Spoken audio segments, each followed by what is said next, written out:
It's time to fight dirty. Time to sweep the leg, Johnny. Hey! Pick on someone your own size. That's such a you thing to say. Go get him, Tiger! Colossus has popped up in quite a few X-Men movies over the years, but the version we're finally getting might just be the best one yet. He first showed up briefly in the 2000 X-Men movie, played by Donald McKinnon as one of Xavier's students.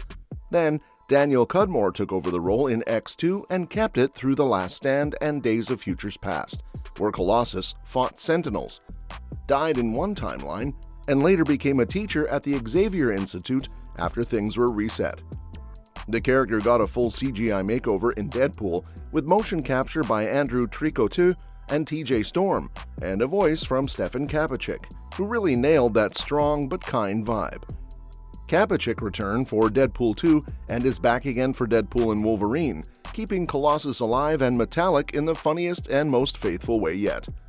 That's true, while Colossus has one of the most iconic looks and backstories physically, his early comic storyline didn't have much emotional depth compared to other X-Men. He first appeared in Giant Size X-Men #1, illustrated by Dave Cockrum. Born Piotr Rasputin, he grew up on a Soviet farm near Lake Baikal in Siberia with his parents, Alexandra and Nikolai, and his sister Ilyana.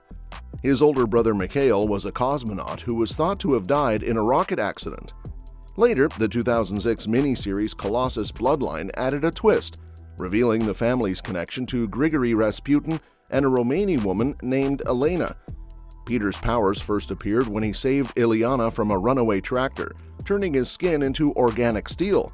That's when Professor Charles Xavier found him and invited him to join the X-Men, setting him up for greatness, even if his early stories didn't dig too deep into his character yet. Peter Rasputin was part of the second wave of mutants recruited by Charles Xavier to rescue the original X-Men from the living island Krakoa. Leaving behind his quiet farm life in Siberia, he agreed to head to the United States with Xavier, who gave him the name Colossus. After the mission was over, Peter decided to stay with the new X-Men team and continue fighting alongside them. Colossus is usually shown as calm, kind-hearted, and deeply loyal, the kind of hero who avoids violence unless absolutely necessary and always puts others' safety before his own. Early on, he found himself fighting the Shi'ar Imperial Guard and later visiting the Savage Land, where he met a woman named Nereel. Even while living in America, Peter never forgot his roots. He often wrote letters home to his family in Russia. Things took a dark turn when a woman named Miss Locke kidnapped the X-Men's loved ones, including Peter's sister Ilyana, to force the team to rescue her boss Arcade from one of Dr. Doom's robots. During that mission, Arcade brainwashed Peter and turned him into the Proletarian, making him fight against his own teammates until they managed to break the mind control. After Ilyana was rescued, she stayed with Peter at Xavier's mansion, but her story took a wild turn. She was later trapped in a demonic realm called Limbo, where she spent years, though only moments passed on Earth, and came back as a teenage sorceress named Magic. In one alternate timeline, Colossus actually dies in Limbo, showing just how much the Rasputin family's lives are tied to both tragedy and resilience. When the X-Men went up against the reality-warping mutant Proteus, Colossus made the tough call to kill him in order to save Moira McTaggart's life. It deeply bothered him afterward because despite doing the right thing, taking a life went against everything he believed in.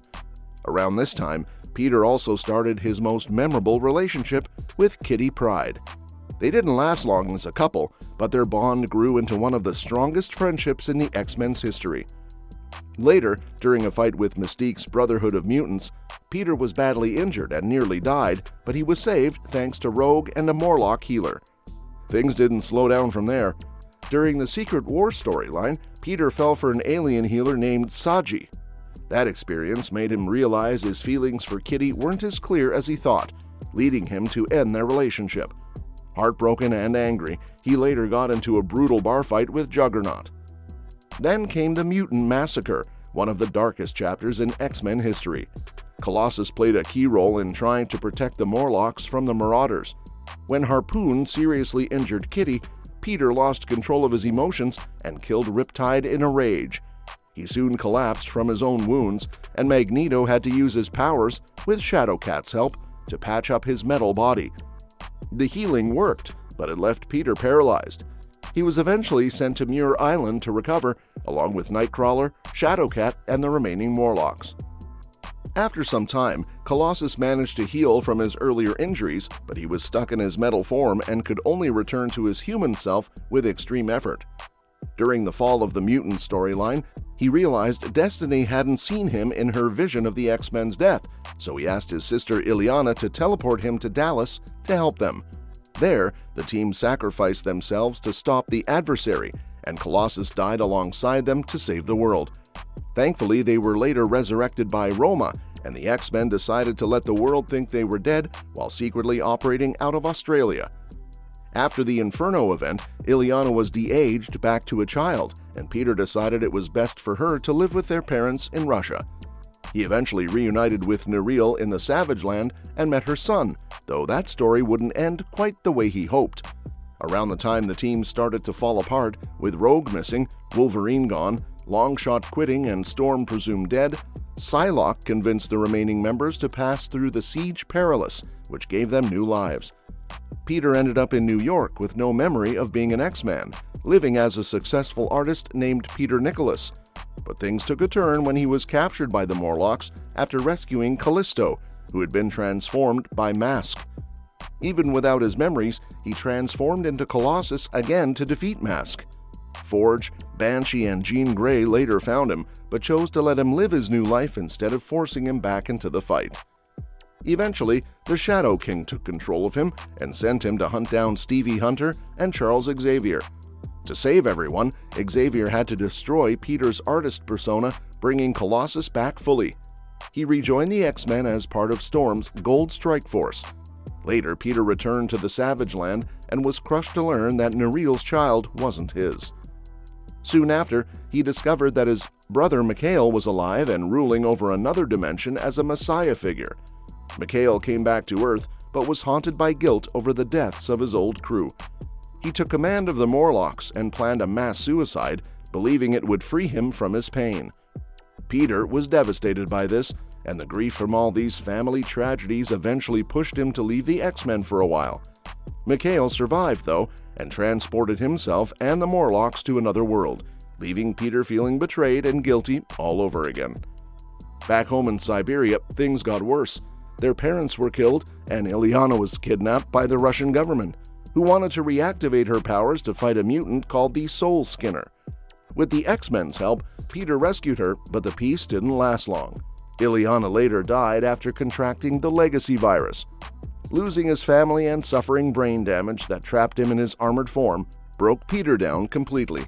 Feeling lost, he joined Magneto's acolytes, drawn to their more aggressive vision for mutant-kind.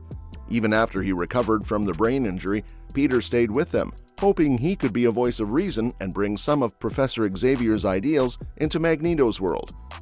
If Marvel ever decides to adapt part of Colossus's comic origin and pairs it with some top-tier CGI, it could seriously turn him into one of the standout characters in the MCU. There's a lot of emotional depth in his story, tragedy, loyalty, inner conflict, all of which could make for an incredible live-action portrayal if handled right. I could totally see Marvel giving him his own special presentation, something in the style of Werewolf by Night or even The Punisher. Well, that's it for today. Let me know what you think in the comments below. And don't forget to subscribe, because we'll be covering more updates on this soon, along with other exciting upcoming movies and series. We'll see you next time.